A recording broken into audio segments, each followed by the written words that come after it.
Oke, masih menarik sekali ini karena masih menjadi perbincangan masyarakat. Yang paling teranyar adalah kemarin pertemuan dari PDIP dan juga P3, apa yang dibahas lebih dalam dan nampaknya juga masih cukup cair ya antara masing-masing koalisi ini, yang satu silaturahmi, yang satu pertemuan. Jadi apa yang kemarin juga dibahas menjadi pertanyaan untuk masyarakat banyak pastinya. Kita akan membahas mengenai hal ini, sudah hadir dua narasumber yang bergabung bersama kita di studio dan juga satu melalui Zoom. Sudah ada Bang M.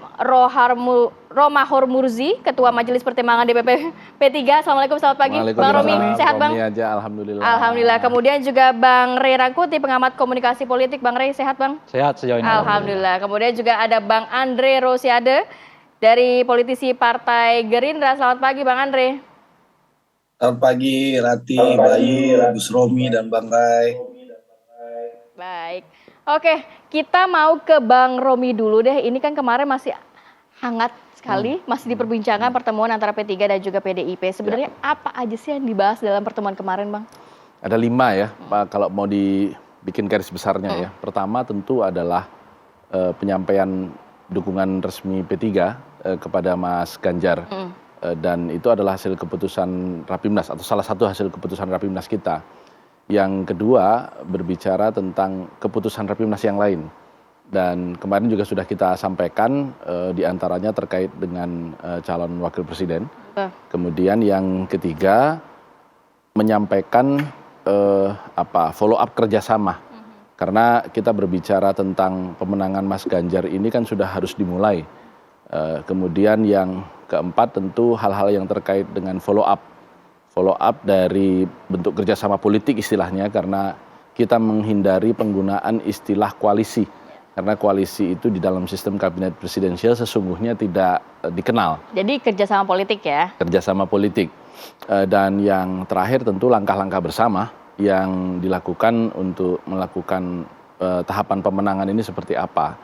Terutama penyusunan visi dan misi Indonesia 2024-2029. Karena memang salah satu keputusan Rapimnas P3 di Jogja pekan lalu menitipkan politik amar ma'ruf nahi mungkar nanti sebagai bahagian dari visi dan misi yang nanti kita garap bersama. Jadi nama cawapres belum ada pembicaraan kemarin? Ada kayaknya. Nama tentu pasti ujungnya ke sana ya. Tetapi karena kemarin waktu kita pertemuan tertutup, karena media sempat diminta untuk keluar, Bu Mega mempersilahkan kalau memang ada aspirasi. Bahasa beliau itu yang paling penting dari pertemuan kemarin itu kan bonding antara P3 dengan PDI Perjuangan. Karena ini bukan partai yang baru bekerja sama hari ini. Sudah cukup Usia lama. kita sudah sama-sama 50 tahun, kita tetanggaan, hanya beda dinding ya. Istilah Mas Hasto itu di PDIP itu kalau bisa bikin ini aja, connecting door begitu. Jadi biar lebih gampang ketemuan ke depan. Dan kerjasama politik kemarin pada waktu disampaikan oleh Bu Mega ketika memberi sambutan sangat panjang rentangnya itu. Mulai dari zaman Buya Ismail, bagaimana beliau di Litsus bersama untuk menjadi caleg pada waktu itu. Kemudian dengan Pak Mudrik Sangidu, bahkan beliau mengatakan masih ada hubungan saudara dengan gerakan Mega Bintang pada waktu itu, di mana sebagian besar suara PDI saat itu dilimpahkan ke P3 dan P3 memiliki suara cukup signifikan 23% di tahun 97. Kemudian berlanjut ke Mega Hamzah dan tentu hari ini kita menyaksikan bahwa kita juga bahagian dari koalisi pemerintahan Pak Jokowi. Terakhir Mas Ganjar kita tingkatkan penugasannya karena wakilnya Mas Ganjar hari ini itu kader P3, Gus Yassin Maimun Zubair, putra dari almarhum Ketua Majelis Syariah kita. Jadi memang bonding ini menjadi penting karena kalau sudah bonding, kemarin kita sepakati pemenangan ini harus kita lakukan dengan hati. Begitupun ketika berbicara cawapres, kita memilihnya dengan hati. Dan ini bukan capres-cawapres P3 PDI Perjuangan, bukan. Ini adalah capres dan cawapres Indonesia. Dan kita berkeinginan agar Indonesia ini jauh lebih baik. Sehingga frame berpikir di dalam bicara kepemimpinan nasional ke depan itu ada 3. Pertama adalah kontinuasi. Apa yang dilakukan di era pemerintahan Pak Jokowi yang baik, kita lanjutkan. Yang kedua adalah komplementasi. Apa yang kurang kita lengkapi. Kemarin Mas Ganjar menyampaikan diantaranya adalah optimalisasi pembangunan SDM dan kemudian riset. Ini saya kira punya perhatian khusus Mas Ganjar. Dan itu nanti akan bagian dari visi misi. Dan yang ketiga adalah rekonsiliasi. Dan ini akan tercermin dalam duit tunggal capres-cawapres nanti. Rekonsiliasi ini artinya ke depan tidak ada lagi kadrun versus cebong. Oke. Ya, when enough is enough. Gitu. Betul, oke. Bang Rey, Siap. bondingnya udah kuat nih ya. Lihat dari ceritanya Mas Ron tadi, bonding antara PDIP dan juga P3. P3. Yang akhirnya mengemuka adalah bagaimana dengan kerjasama politik begitu. Kalau tadi nggak ada koalisi, kerjasama politik yang sekarang sedang dibangun oleh partainya Bang Andre dengan PKB. Atau bacaannya Bang Rey bagaimana dengan koalisi yang Ada Gerindra saat dan ini. PKB ini? Kalau- Dengan adanya ini nih, kerjasama ini. Justru sebetulnya kan bukan ke PKB-nya dan Gerindra ya, tapi ke Koalisi Indonesia Bersatu, di mana P3 bagian dari Koalisi Indonesia Bersatu gitu. Dalam posisi seperti ini bagaimana kita memandang nasib dari KIP yang di mana P3 juga bagian darinya gitu ya. Sebab bacaan saya bukan hanya P3, ada kemungkinan kalau PAN juga mungkin akan merapat ke koalisi ke kerjasama. Jadi kalau dengan PDI namanya kerjasama, dengan yang lain namanya koalisi ini ya gitu ya. Kemungkinan juga akan merapat gitu. Sehingga dengan begitu mungkin akan menyisakan Golkar sendirian di dalam KIP itu. Nah, apakah itu masih tetap mau dipertahankan atau tidak, itu nanti mungkin yang bagian yang jadi kita lihat di masa yang datang gitu. Selama tentu saja Golkar tetap dalam pegangannya bahwa ketua umum harus jadi calon presiden ya. Kenyataannya itu sudah ditolak oleh P3 dengan mengatakan Ganjar sebagai calon presiden, besar kemungkinan juga akan melakukan yang sama gitu. Nah, kalau hubungannya dengan Partai Gerindra dan Koalisi Indonesia Bersatu, saya sih belum melihat ada gejala akan ada penambahan partai di koalisi ini gitu. Meskipun ada orang yang mengatakan kemungkinan besar Golkar akan merapat ke sana, bacaan saya akan sulit kalau misalnya Golkar mau meraih posisi wakil presiden bagi Pak Prabowo gitu. Sebab Pak Caimin dengan Airlangga itu kurang lebih sama kalau posisi elektoralnya kan sekarang ini gitu. Tapi oleh karena itu kalau kita pikir-pikir mungkin akan jauh lebih efektif ya, menjadikan Caimin sebagai wakil presiden dibandingkan dengan Airlangga. Kenapa? Karena setidaknya Caimin punya garansi untuk Pak Prabowo masuk ke sektor kanan kan gitu melalui PKB. Sementara kalau melalui Airlangga itu artinya basisnya tetap di tengah ini, di mana di tengah ini juga bagian dari yang sudah dimiliki oleh Gerindra gitu. Nah, oleh karena itu kalau jadi calon wakil presiden, apakah antara Caimin dengan Airlangga? Ya bagi saya sih akan kelihatan lebih tepat kalau Prabowo mengambilnya Caimin. Karena ini bagian dari strategi beliau untuk masuk ke sektor yang kita sebut kanan ini kan. Khususnya di kalangan kaum santri gitu kira-kira tuh. Sementara Pak Airlangga hanya berkutat di situ saja gitu. Nah oleh karena itu bacaan saya kalau kemudian Partai Golkar datang dengan proposal ingin jadi calon wakil presidennya Pak Prabowo, saya kira itu juga akan sangat sulit untuk masuk ke koalisi ini gitu. Oleh karena itu boleh jadi juga Golkar akhirnya akan merapat ke Ganjar atau ya membangun koalisi baru, dan itu juga menurut saya seperti angan-angan. Misalnya sekarang seperti ketemu dengan AHY kemarin begitu ya. Saya kira ini lebih karena ada kegalauan pada Partai Golkar yang besar sekarang, manakala P3 udah mulai mendekat dengan PDI Perjuangan, sementara PAN tentu saja nggak bisa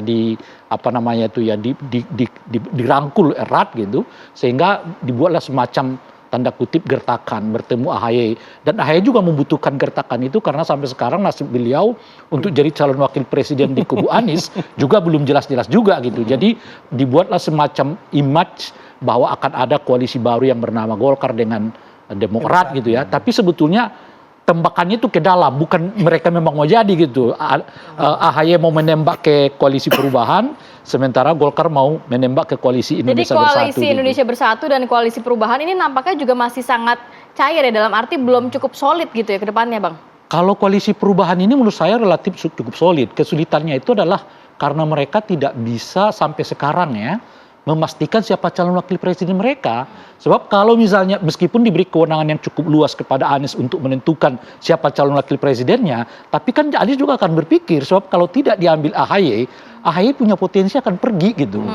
Dan bisa gabung lagi dengan koalisinya PDI dengan ya katakanlah kerjasama PDI dengan P3, karena kans menangnya jauh lebih tinggi.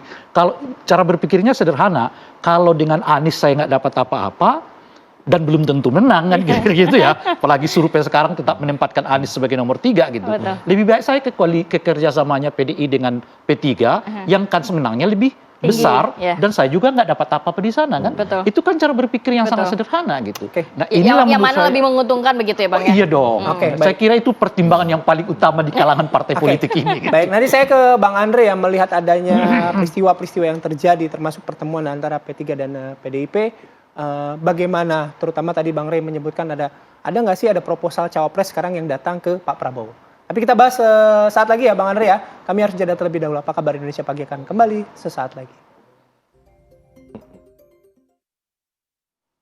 Ya, Anda kembali di Apa Kabar Indonesia Pagi. Kita langsung diskusi kembali. Saya langsung ke Bang Andre. Bang Andre, dengan beberapa peristiwa yang muncul gitu, kemudian kemarin kan Pak Prabowo juga datang ke Sumatera Barat gitu ya, ke tempatnya Bang Andre, menyampaikan beberapa hal gitu. Soal loyalitas dan lain sebagainya. Ya, Bang Rey tadi menyebutkan soal cawapres gitu. Soal cawapres saja terlebih dahulu Bang Andre. Sudah ada proposal belum misalnya dari beberapa tokoh untuk berbarengan dengan Pak Prabowo? Ya, kalau soal cawapres kan seperti yang disampaikan oleh Pak Prabowo berulang-ulang kali, bahkan kemarin di Sumatera Barat, beliau sudah juga menyampaikan, banyak juga kader yang bertanya ke beliau dalam acara temu kader Pak Prabowo dengan seluruh pengurus dan kader Gerindra di Sumatera Barat, yang sesuai ada di video yang ditayangkan oleh TV One itu, Pak Prabowo menyampaikan bahwa kalau urusan cawapres sudah ada di kantong saya, kata beliau. Ya, hanya memang tunggu waktu dan momentum yang pas untuk diumumkan. Dan alhamdulillah beliau juga menyampaikan kepada kami ya bahwa koalisi kebangkitan Indonesia Raya, Gerindra dan PKB koalisi yang sangat solid. Ya. Hari Jumat yang lalu, ya 3 hari yang lalu juga sebelum Pak Prabowo berangkat hari Sabtu ke Sumatera Barat, Pak Prabowo bersama Partai Gerindra sudah bertemu dengan Gus Muhaimin dengan teman-teman PKB, bahwa menegaskan bahwa koalisi ini sangat-sangat solid dan insya Allah siap berlayar. Nah memang sekali lagi sesuai dengan komitmennya Pak Prabowo dan Gus Muhaimin bahwa kita punya komitmen untuk membangun Indonesia itu harus dilakukan secara bersama-sama dengan semangat gotong royong. Tentu kita berharap bukan hanya 2 partai ini saja yang mengantarkan Pak Prabowo menjadi Presiden Republik Indonesia tahun 2024 nanti. Tapi kalau bisa akan banyak partai lagi yang akan bergabung untuk bersama-sama kita lakukan pembangunan di Indonesia. Nah ini yang masih menunggu waktu dan momentum yang pas, apalagi memang pendaftaran ke KPU kan juga masih lama ya Bayu dan Ratih. Sehingga komunikasi sedang berjalan, tapi fokus kami sekarang di Gerindra adalah saat ini terus bekerja untuk meningkatkan elektabilitas Pak Prabowo dan Partai Gerindra ya. Alhamdulillah dari berbagai lembaga survei yang ada, tren Pak Prabowo terus naik ya. Dan juga Partai Gerindra juga terus naik. Ini yang patut kami syukuri dan ini menambah semangat kami untuk bekerja lebih keras lagi. Ya, itu yang akan kami lakukan. Seperti itu Bayu dan Ratih. Sendiri melihat pertemuan dari PDIP dan juga P3 seperti apa? Karena Bang, ini kan banyak desas-desus di mana Sandiaga Uno keluar dari Gerindra kemudian merapat ke P3 dan desas-desus juga ini bakal jadi cawapresnya Ganjar nanti. Nah, komentar dari Gerindra seperti apa nih Bang? Karena mengutip pernyataan dari Pak Prabowo di Sumatera Barat, kalau cari makan, cari layar, cari tenar, Anda ini tidak setia dan juga tidak pantas dihormati. Ini untuk siapa sebenarnya? Jadi begini, kalau untuk bicara soal pernyataan Pak Prabowo ya, Pak Prabowo itu di Sumatera Barat mengajarkan kepada kami suatu moto. Karena beliau waktu muda, waktu masih menjadi prajurit, mendapat moto yang sangat luar biasa dari komandan beliau, yaitu Jenderal Wismoyo Aris Munandar.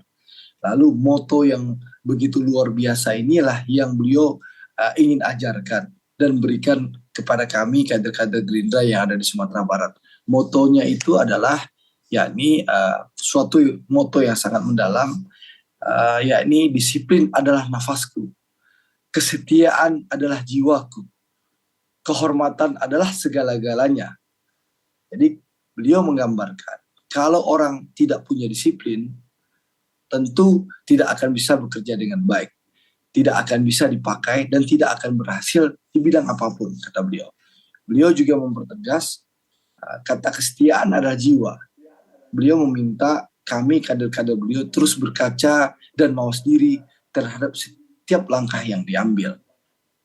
Beliau menyampaikan ya bahwa kami ya mau orang kaya, orang pintar itu kader-kadernya jika tidak setia kepada negara, rakyat, lalu diberi amanah, diberi tanggung jawab, malah korupsi dan sebagainya.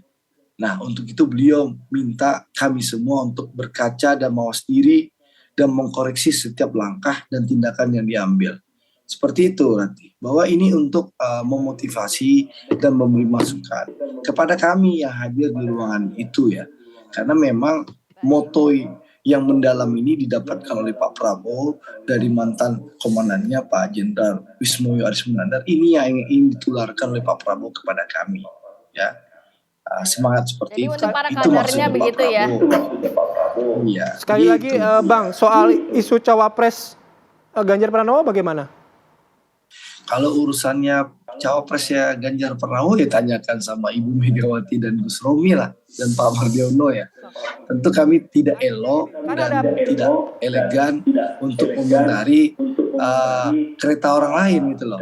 Ini kan sesama Ya, partai Bang, politik, kalau misalnya begini, Bang. etika dan adab.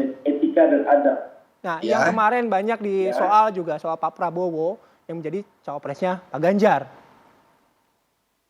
Enggak, Pak Prabowo tidak mengomentari orang per orang ya. Itu motivasi yang diberikan beliau kepada kami kader yang hadir untuk lebih semangat lagi dalam berjuang memenangkan Partai Gerindra dan mengingatkan sekali lagi partai ini adalah alat juang bukan kendaraan. Ini dalam rangka memotivasi kami kader Gerindra bukan untuk mengomentari orang per orang. Partai ini jauh lebih besar daripada orang per orang, gitu loh. Ya. Lalu kalau urusan cawapres Gus Romi ya tentu kami secara etika Pak Prabowo tuh mengajarkan kami untuk terus tawadu, mengetika, menjaga adab dalam berpolitik. Jadi kami tidak elok dan tidak elegan kalau kami mengomentari cawapres orang lain seperti itu. Bang, Apalagi maksudnya kalau jadi dipaksa-paksa Prabowo- kami mengomentari orang yang bukan lagi kader kami, itu tidak elegan. Apalagi sebentar lagi mungkin disambut Gus Romi dengan senyum-senyumnya gitu loh. Kami Bang tentu Andre, tidak boleh, berarti memang tidak elok. Ya, baik, berarti memang Prabowo capres ini harga mati ya Bang ya? ya kan sesuai keputusan Rapimnas Partai Gerindra. Jadi gini Ranti, dari awal 2020 sampai Rapimnas 2022, 12 Agustus 2022, seluruh kader, simpatisan dari anak ranting, anak cabang, sampai ke DPD dan DPP itu hanya menyebut satu nama, Pak Prabowo Subianto. Tidak pernah ada nama lain disebutkan oleh kader Gerindra dan seluruh pendukung Partai Gerindra. Sehingga dalam Rapimnas ini 12 Agustus 2022 kami memutuskan calon tunggal yang namanya Pak Prabowo Subianto dan kami memberikan mandat sepenuhnya kepada Pak Prabowo sebagai calon presiden dan juga untuk menentukan siapa mitra koalisi dan siapa cawapres yang akan ditunjuk oleh beliau. Dan kami seluruh kader Gerindra sami'na wa ata'na dengan keputusan Pak Prabowo Subianto. Jadi Oke Bang, begitu, singkat. Ranti. Jadi kalau kami memang tentu Prabowo akan tetap capres harga mati, kapan deklarasinya Bang yang ditunggu-tunggu oleh masyarakat nih Bang? Kalau memang Prabowo capres harga mati dari Gerindra, kapan deklarasinya nih Bang? Kalau deklarasi dari Partai Gerindra kan sudah di Rapimnas 12 Agustus tahun 2022. Nah, kalau soal nanti ke KPU kan ini waktu masih lama. Ranti. Fokus kami sekarang menaikkan elektabilitas Pak Prabowo dan alhamdulillah trennya bagus ya. Bagaimana Pak Prabowo sudah mampu mempertahankan suara pemilih 2019 ya.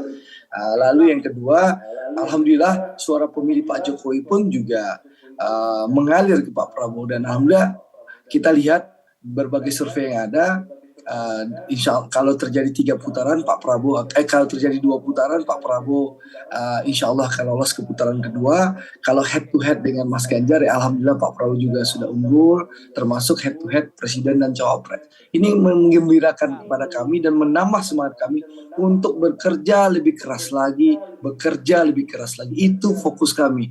Kalau urusan deklarasi koalisi itu kami serahkan sepenuhnya kepada Pak Prabowo. Kami seluruh kader sami'na wa ata'na terhadap Pak Prabowo Subianto. Oke, kalau misalnya memang tadi Bang Andre kan menyebutkan Gerindra dan PKB gitu ya, solid gitu koalisinya. Nah, maksudnya deklarasi bareng PKB-nya kapan gitu, Bang? Ya tunggulah, sabar aja, nggak usah buru-buru. Politik Baik, itu baik. momentum. Tanya Gus Romi itu, momentum. Apalagi kita masih berharap bergabungnya teman-teman lain. Karena sekali lagi Pak Prabowo dan Gus Muhaimin punya keyakinan membangun Indonesia itu harus dilakukan secara bersama-sama dengan semangat gotong royong. Oke, baik. Nanti saya ke Bang Rey dan juga Mas Romi ya. Tapi kami harus jeda terlebih dahulu. Apa kabar Indonesia Pagi akan kembali sesaat lagi. Baik, Anda kembali di Apa Kabar Indonesia Pagi ya. Kita lanjut kembali perbincangan. Saya mau ke Mas Romi. Tadi kalau kita sudah mendengar dari Bang Andre begitu ya, apa soal Pak Prabowo Presiden dan soal koalisi, soal deklarasi nanti kita tunggulah. Saya mau nanya ke Mas Romi nih soal P3 dan PDIP. Kan udah bonding ya. Dengan KIB berarti udah unbonding. Ya kalau mau dikatakan unbonding nyatanya masih ada kan kemarin pertemuan 3 ketua umum. Yang kedua kita belum tahu apakah KIB ini nanti juga akan berbeda capresnya. Jangan-jangan sama ujungnya. Yang pasti Pak Zul selaku ketua umum PAN di dalam rakornasnya di Semarang sudah pernah menyebut nama Pak Ganjar meskipun Jadi bahkan kode disandari ini. lagi dengan Pak Erick Thohir gitu. Jadi nggak berlebihan kalau P3 kemudian optimis, bahkan kemarin juga kita sampaikan dan kita bahas cipta kondisi kerjasama politik PDIP P3 ini akan disusul oleh yang lain begitu. PAN. Dan ya saya tidak bisa memastikan karena itu kedaulatan PAN dan itu hak PAN ya, tetapi bahwa optimisme kita itu berdasar karena Pak Zul selaku ketua umum PAN sudah menyatakan. Yang kedua, Pak Erlangga sendiri juga tidak against kita ya. Artinya apapun beliau berada di dalam koalisi pemerintahan ini, sehingga kerjasama politik itu mungkin saja bisa berlanjut. Sehingga dengan demikian KIB menjadi plus PDI Perjuangan. KIB tetap ada berarti dah sampai saat ini. Sampai saat ini masih ada. Oke. Tetap Tapi- solid walaupun Bahkan Tapi 12 kalau- Mei besok udah 1 tahun. Kalau Airlangga tetap dalam posisi sebagai calon presiden, bahkan calon wakil presiden pun nggak mau turun misalnya, ya sudah. Itu artinya tinggal Partai Golkar sendiri yang di KIB gitu loh. Oke. Yang lainnya mungkin akan cari. Tapi kalau tahun sendiri. Bang Ray Rangkuti melihatnya Golkar ini akan kemana? Karena kan kemarin juga habis bertemu dengan Demokrat begitu kan. Ya saya kira mereka akan sangat telat ya di ujung-ujungnya gitu. Karena apa gitu? Karena posisi mereka yang tidak mau menurunkan status Pak Erlangga sebagai calon presiden itu mengakibatkan boleh disebut hampir semua pintu tertutup bagi mereka gitu. Karena orang kan berpikirnya realistis aja. Gimana kita mau mendukung calon presiden yang elektabilitasnya sampai 5% juga nggak ada gitu loh. Ya. Jadi orang kan itu artinya buang tenaga, buang pikiran, buang uang juga. Yang mungkin bagi Golkar menguntungkan, tapi bagi teman koalisinya jauh dari menguntungkan dong. Betul. Kan. Makanya berpikirnya sederhana saja, kita nggak perlu keluarkan biaya, tenaga, kita ikut saja bagi orang yang populer dengan elektabilitas yang tinggi, sehingga dengan begitu nanti berkuasa, kita juga ikut berkuasa kan. Sesederhana itu cara berpikirnya gitu. Nah oleh karena itu problem di KIP itu adalah ketika Pak Airlangga tidak mau menurunkan status itu dan nggak mau menegosiasikannya, apakah ia memang harus jadi calon presiden di koalisi itu atau sebaliknya memungkinkan untuk memasukkan figur yang lain sebagai calon presiden mengikat mereka gitu. Betul. Nah kalau status Golkar seperti ini selamanya, saya kira mereka akan Agak tertinggal, sulit ya. sehingga daya tawar mereka di ujungnya akan jadi lemah. Oke. Oke. Kalau itu Jadi lebih KIB. bagus kalau mereka sekarang bersikap dengan posisi yang belum terbaca seperti sekarang dibandingkan ketika semua orang udah bergabung dengan teman barunya sendiri-sendiri, baru dia mau ikut gitu. Itu posisinya udah lemah. Ketinggalan gerbong gitu ya. Iya. Itu KIP gitu. Tapi kalau dari penjelasannya Bang Andre tadi, kalau misalnya antara Gerindra dengan PKB no issue kalau menurut Bang Rey. Sejauh ini kan kita masih menunggu atau kalau kata Bang Andre ya udah tunggu aja soal deklarasi Pak Prabowo misalnya dengan Caimin. Iya, iya. Mungkin nggak misalnya dalam hal ini PKB juga melirik capres lain? Oh sangat mungkin juga bagi mereka, tapi menurut saya nggak akan ke Airlangga gitu. Kan misalnya kalau mereka masuk ke Airlangga calon presiden, Caimin jadi calon wakil Calon presiden, persyaratan is oke gitu ya, administrasi oke, tapi siapa yang lirik? Iya. Itu artinya buang energi. Dan efeknya kemudian bukan hanya kedua calon presiden nggak terpilih, elektabilitas partai juga akan turun di Bang Rey, legislatif gitu. Oke, tapi kalau melihat kan Harus saat kita ini- lihat ya, Ya. kenaikan elektabilitas presiden itu bisa berimplikasi dengan kenaikan elektoral partai politik. Baik. Sebaliknya kalau elektabilitas partai politik kita rendah, oh ya otomatis kita juga akan mendapatkan elektabilitas di pemilu legislatifnya gitu. Oke, kalau gitu cawapresnya Pak Prabowo siapa kira-kira? Kalau misalnya tadi ya menyebutkan gitu, harus hitung-hitungan soal elektabilitas juga gitu. Yang paling realistis memang jalan sama Caimin atau? Sejujurnya saya agak sulit menjawab ini ya. Siapa kira-kira figur calon wakil presiden yang mungkin akan diraup oleh dugaan saya hanya dua. Pertama adalah ia akan berkoalisi dengan PDI Perjuangan. Tapi kalau konteksnya saat ini ditanyakan, rasa-rasanya nggak akan berkoalisi. Karena elektabilitas Pak Prabowo dengan elektabilitas Ganjar Pranowo hampir sama saat ini gitu. Sehingga dengan begitu mereka berkoalisi itu nggak mungkin bisa dilakukan. Ya. Tapi kita akan tunggu mungkin 2-3 bulan lagi. Salah satu di antara dua tokoh ini akan kelihatan mana elektabilitasnya yang lebih tinggi, mana yang akan turun kembali dan seterusnya itu. Sehingga mungkin 2-3 bulan ke depan boleh jadi mereka akan bertemu juga antara Pak Prabowo dengan Ganjar. Kemungkinan itu masih ada? Kemungkinan itu masih terbuka ya. Lagi-lagi seperti yang saya sebutkan, jika di antara kedua tokoh ini akan kelihatan elektabilitasnya siapa. Ingat loh ya, Ganjar itu turun 8% jika biarkan blunder yang mereka lakukan. Itu ya. Dan itu bisa rebound kembali kalau selama 2-3 bulan ini dari 8% itu bisa rebound kembali kalau ia bisa meraup kembali kepercayaan publik akibat ya blunder yang dilakukan sebelumnya gitu. Tapi yang menarik bagi saya itu adalah sebenarnya isu yang mengatakan bahwa P3 akan mengusung Anies Baswedan, Sandiaga Uno sebagai calon wakil presidennya Ganjar Pranowo. Bagi saya itu agak sulit. Kenapa? Karena itu sama dengan melukai Gerindra 2 kali lipat. Di satu segi, ya kan Pak Jokowi sudah seperti lebih mendorong Ganjar dibandingkan Prabowo, padahal sebelum-sebelumnya kelihatan dibuat bersamaan gitu. Yang kedua, pada saat yang bersamaan, orang yang meninggalkan Gerindra dipasangkan dengan Ganjar Pranowo gitu. Dan dua tokoh ini sekarang, ya Ganjar dengan Prabowo, punya potensi masuk di putaran kedua kalau ada 3 pasangan calon presiden. Karena sementara Anies kelihatan stagnan di angka 15% gitu. Apa artinya? Prabowo dibiarkan melawan mantan anak buahnya sendiri gitu ya. Dan seperti tidak ada rasa empati dari PDI dan juga Pak Jokowi pada situasi psikologis yang dialami oleh Pak Prabowo. Oleh karena itu bacaan saya Sandiaga itu kayaknya akan sulit ya dipasangkan dengan Ganjar di masa yang akan datang. Ini kalau kata Bang Rey agak sulit karena menyakiti hati kedua kali. Tapi kan timbangannya timbangan psikis. Nah, kalau dalam dari politik itu kan timbangan psikis kan itu nomor sekian gitu ya. Karena kita berbicara realitas kebutuhan politik ya. Politik itu kan soal menang dan kalah. Karena ketika kemudian menang dia menulis sejarah begitu. Dan karena sejarah ditulis hanya oleh para pemenang begitu. Sehingga memang ketika berbicara hari ini kalau kemungkinan Pak Prabowo melawan Pak Sandiaga Uno, mantan anak buahnya sendiri, di pilkada kan juga sudah banyak terjadi hal itu. Ya, bupati dan wakil bupati bercerai di periode kedua, mereka maju sendiri-sendiri. Jadi bukan hal yang aneh gitu. Hal yang biasa saja. Yang kedua, kita kan berbicara capres dan cawapres untuk Indonesia. Dan kita berbicara kemarin ketika dengan Bu Mega, kebutuhan duit tunggal nasionalis religius. Dan itu menjadi frame berpikir yang sebagaimana kemarin sore disampaikan oleh Mas Baskara juga di TV One, bahwa itu kita sama-sama sepaham. Kita sudah bonding untuk kebutuhan figur nasionalis religius itu. Dan bahkan kalau istilahnya Mbak Siti Zuhroh kemarin, ini mirip-mirip seperti Pak JK di tahun 2014 gitu. Pengusaha memiliki latar belakang disukai emak-emak kira-kira begitu, kemudian ya cukup electable, bahkan salah satu yang tertinggi di survei-survei cawapres begitu ya. Jadi semua mungkin. Jadi cawapresnya Sandiaga Uno? Oh, pasti nanti kita bahas setelah sesi ini. Tapi tidak akan saya sampaikan di sini. Bang Romi, kalau misalnya nanti lah anggap ada lagi partai yang masuk ke dalam PDIP dan juga P3, legowo nggak kalau cawapresnya bukan dari P3?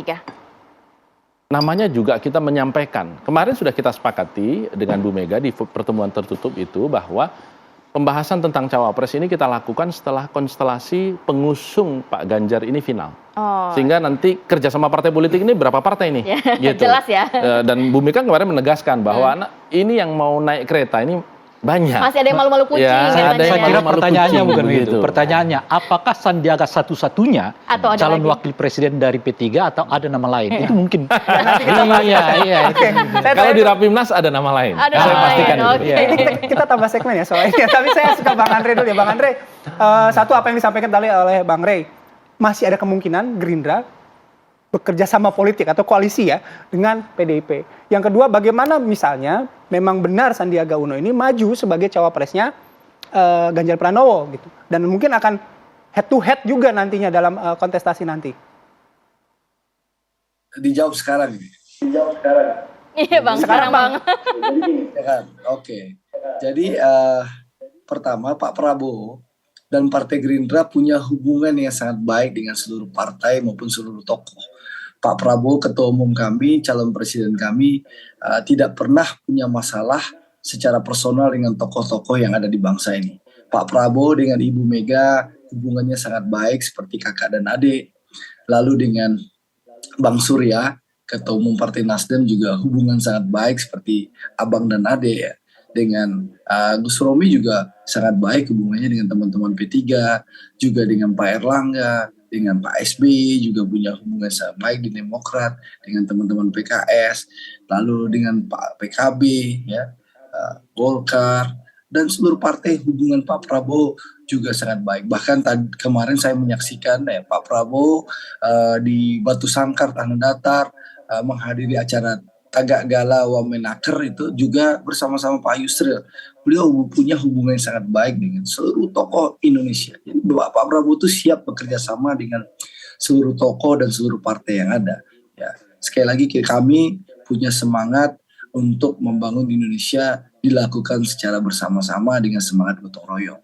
Jadi kami punya keyakinan, insya Allah Pak Prabowo dan Partai Gerindra bisa bekerja sama dengan seluruh kekuatan, bisa bekerja sama dengan seluruh partai politik. Karena Pak Prabowo menawarkan persatuan, dan itulah yang menjadi keinginan beliau. Makanya 2019 yang lalu Pak Prabowo bersama Pak Jokowi melakukan rekonsiliasi yang menciptakan persatuan Indonesia yang menjadi modal kita Pak Jokowi dalam menjalankan pemerintahan kemarin di 2019-2024. Dengan persatuan yang kuat ini, Indonesia mampu menghadapi pandemi COVID-19 dengan baik, dan dengan persatuan Indonesia ini, Indonesia mampu menghadapi krisis yang melanda dunia. Dan itulah yang ditawarkan oleh Pak Prabowo. Bersama Prabowo Subianto 2014, Indonesia butuh pemimpin yang kuat dan bisa mempersatukan Indonesia dalam menghadapi krisis yang menghantam dunia. Seperti itu, Bayu dan Rati. Baik, terima kasih banyak Bang Andre sudah berbagi informasi langsung dari Padang, Sumatera Barat. Kemudian juga Bang Romi dan juga Bang Rey sudah hadir pada pagi hari ini. Sehat selalu. Ya, kita tunggu ya, selain peristiwa-peristiwa politik, kita tunggu kalau kata Mas Romi, kira-kira minggu depan atau bulan depan ada yang merapat nggak ya? Insya Allah. Oke. Baik, kita tunggu ya informasi selanjutnya nanti. Kami jeda, masih ada beberapa informasi yang akan kami hadirkan. Salah satunya mengenai arus balik Lebaran. Sesaat lagi di Apa Kabar Indonesia Pagi.